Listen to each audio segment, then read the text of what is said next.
ಹೇಳಿದ್ರಿ ಒಂದು 80% ಈ ಸಿನಿಮಾದಲ್ಲಿ ಸೆಟ್ ಅಲ್ಲೇ ಮಾಡಿರುವಂಥದ್ದು ಅಂತ ಹೇಳ್ಬಿಟ್ಟು. ಇದು ನೀವು ಫ್ಲೋರ್‌ಗೆ ಹೋಗು ಅಂದರೆ ಸಿನಿಮಾ ಫ್ಲೋರ್‌ಗೆ ಹೋಗ್ಬೇಕಿದ್ರೇನೆ ನೀವು ಇದು ಪ್ಲಾನ್ ಮಾಡಿದ್ದಾ? ಅದರ್ವೈಸ್ ಅಂದರೆ ಈಗ ದರ್ಶನ್ ಸರ್ ಜೈಲ್‌ಗೆ ಹೋಗಿ ಬಂದ್ರು. ಅದಾದ್ಮೇಲೆ ಅವರೆಲ್ಲೂ ಹೊರಗಡೆ ಕಾಣಿಸ್ಕೊಳ್ಳೋದಕ್ಕೆ ಆಗೋದಿಲ್ಲ.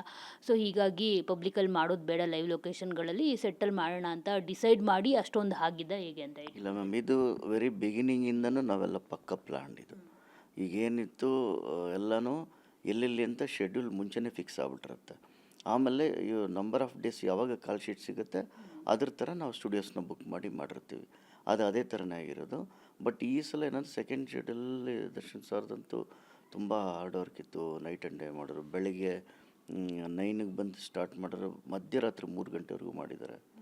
ಅದೆಲ್ಲ ಮಾಡಿರೋ ತುಂಬಾ ಅವರು ಎಷ್ಟೇ ರಿಸ್ಕ್, ಅವ್ರ ಪರ್ಸ್ನಲ್ ಪೇಯ್ನು ಅದೆಲ್ಲ ಏನೆಲ್ಲ ಇದ್ರೂ ಅದು ತುಂಬಾ ಇದು ಮಾಡಿ ಕೋಆಪ್ರೇಟ್ ಮಾಡಿ. ಡೈರೆಕ್ಟ್ರು ಸುಮಾರು ಸಲ ಹೇಳಿದ್ದಾರೆ. ಡೈರೆಕ್ಟ್ರು ಸ್ಟುಡಿಯೋ ಇವರು ಎಲ್ಲ ಹೇಳಿದ್ರು, ಬೇಡ ಸರ್ ಇವತ್ತು 9ಗೆ 6ಗೆ ಕ್ಲೋಸ್ ಮಾಡಿ 9 ಇಲ್ಲ ನೀವು ಮಾಡಿ, ನಾನು ನಿಮ್ಗೇನು ಬೇಕೋ ನಾನು ಇದು ಮಾಡ್ತೀನಿ ಮಾಡಿ ಅಂತೇಳಿ ಬೆಳಗ್ಗೆ 3 ಗಂಟೆವರೆಗೂ ಮಾಡಿದ್ದುಂಟು. ಯಾಕಂದರೆ ಸಾಕಷ್ಟು 1.5 2.5 ಕಾಲ್ ಶೀಟ್ ಎಲ್ಲ ಮಾಡಿದ್ದಾರೆ. ಅದೆಲ್ಲ ನೈಟ್ ಆ್ಯಂಡ್ ಡೇ ಮಾಡೋರು. ಅದೆಲ್ಲ ಹಾಗೆಲ್ಲ ಮಾಡಿ ಮುಗಿಸಿದ್ದು. ಬಟ್ ಶೆಡ್ಯೂಲ್ಸು ನೀವು ಕೇಳ್ದಂಗೆ ಮುಂಚೆನೇ ಏನಂದ್ರೆ ಫಿಕ್ಸ್ ಆಗ್ಬಿಟ್ಟಿರುತ್ತೆ.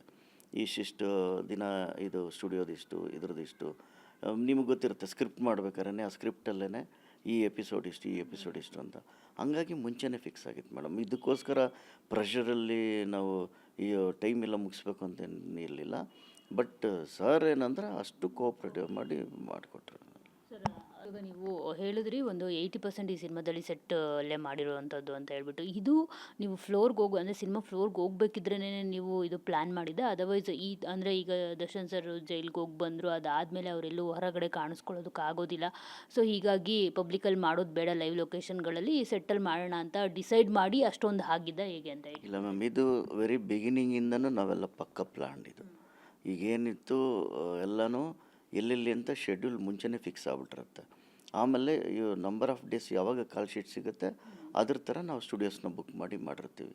ಅದು ಅದೇ ಥರನೇ ಆಗಿರೋದು.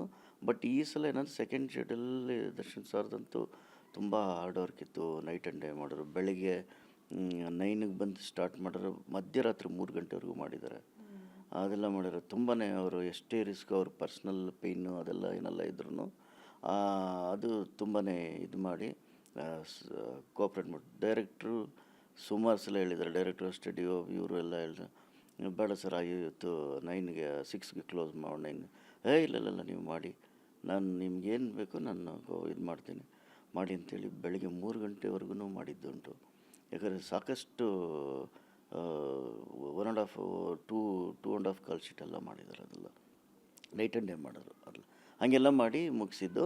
ಬಟ್ ಶೆಡ್ಯೂಲ್ಸು ನೀವು ಕೇಳ್ದಂಗೆ ಮುಂಚೆನೇ ಏನಂದ್ರೆ ಫಿಕ್ಸ್ ಆಗ್ಬಿಟ್ಟಿರುತ್ತೆ.